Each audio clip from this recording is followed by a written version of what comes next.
I'm Sam Gilpin, Gilpin Demolition.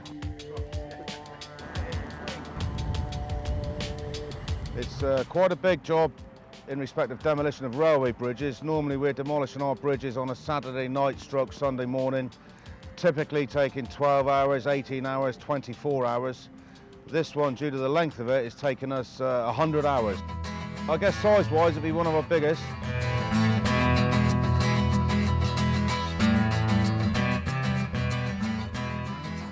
I'm Chelsea Gilpin, Junior Quantity Surveyor for Gilpin Demolition. Sam's my dad. My job at Loughor is to relay all the information from the office up to site, organise all the equipment and the guys, and generally sorting out the amounts of paperwork up there to get everything in order and done in the proper way. Every guy has to sign into the site, sign off a task briefing, sign off another piece to say that they've signed the task briefing. And then there's all the lifting plans for each lift the crane has to do, and the different movements for the lorries to complete. Probably enough for a small forest. The major challenges is we're working over water and the bitter cold, yes. Now we have snow coming in and the wind is very cold, yes, which will make working, even during the day it makes working very arduous, but at night it makes it especially hard. Most of the work has been done with cranes, and they're wind sensitive, so if the wind blows above roughly 20 miles an hour, we could have problems and could get stop using the cranes, which could hold us up on the programme and ultimately hold the bridge up and the new bridge getting commissioned. Why'd you do it, Sam? Well, we got started in demolition nearly 30 years ago now, so it's been a natural progression from knocking down buildings and sheds in the quarrying industry.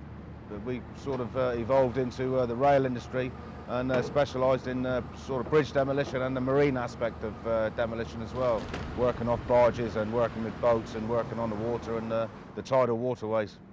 Do you love it? I don't know if I love it tonight. Being out here 2 o'clock in the morning when it's freezing cold on a Saturday night, I don't think love comes into it.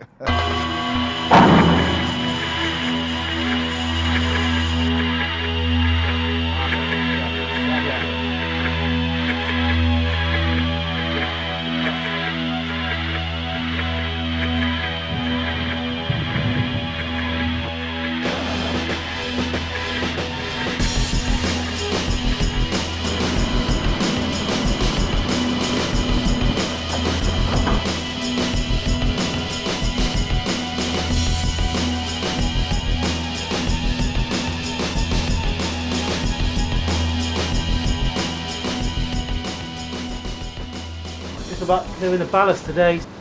It's you just get rid of the ballast and then the timber deck, and then tomorrow will be more interesting when we start cutting out the main steel frame. Not too worried today, just trying to get everyone organised, but we're getting there.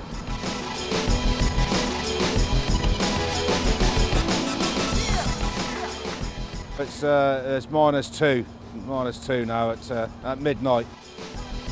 The day shift went very well, ripping off the ballast and ripping up the timber decking. That all went very well.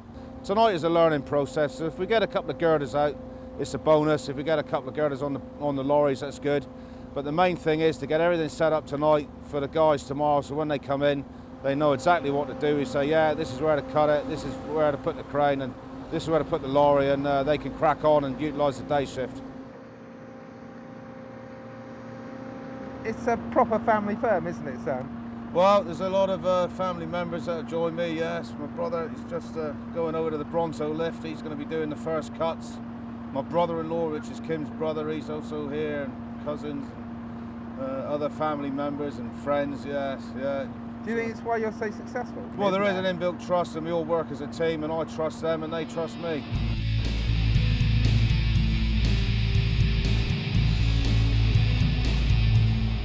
We're just about to start burning out the first girders now.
Well, pleased with that lift, I think, yeah.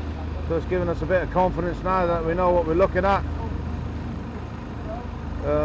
Slightly different cutting method on the bracing. It got caught on one of the angles that we left, so we're going to just modify that cut a little bit, and then yeah, let's go for the next one now. So the first of many. Well, yeah, we've only got another 53 to go.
Now the bridge is in 3 bays, so to speak now, 3 work areas, 3 cranes. It was 18 bays before, but now we've got we can see the gap. So when we look at our bridge, or this team looks at their section, they can see the end of it. They're not looking all the way to the end of the bridge, they're only looking to the end there now, and every time they pull out a girder and they move up another 12 metres, the end looks that much closer. So there's a sort of bit of a morale boost there as well. When you get there and you start on the west side and you look to the east and you think, oh dear, there's another 220 metres to go, it looks a long way. But there's also the morale boost of seeing the light literally at the end of the tunnel there.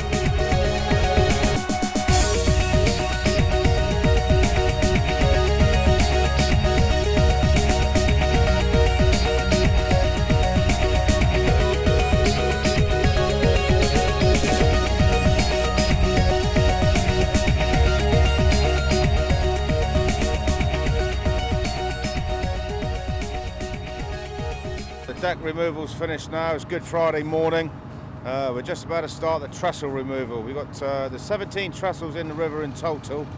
4 are staying in as a monument and be left in the river, and there's probably 4 of the easiest ones that we could have got out. So we've got 12 left to remove. We're against the tide, so we've got 3 or 4 hours to do the work. And the tide changes very quickly here. Within a matter of 6 or 7 minutes, it goes from slack low tide to the water really rushing in, and we don't want to lose our digger off the bush.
Very well.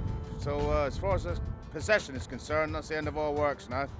Anything else now we can tidy up during the day in the normal working week. So the pressure's off, so to speak.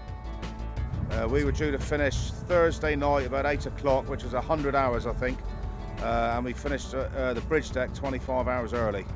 So to complete these works as well within the possession before the bridge slide is also a major advantage, and well ahead of schedule. Yeah, it's all going very well.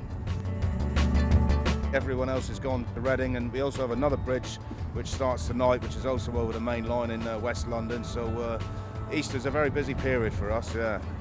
We've done 2 100-hour processions back to back, and we've got 150 men working day and night, 24 hours a day. For just over a week it will be by the time we finish on Easter on Sunday night stroke Monday morning.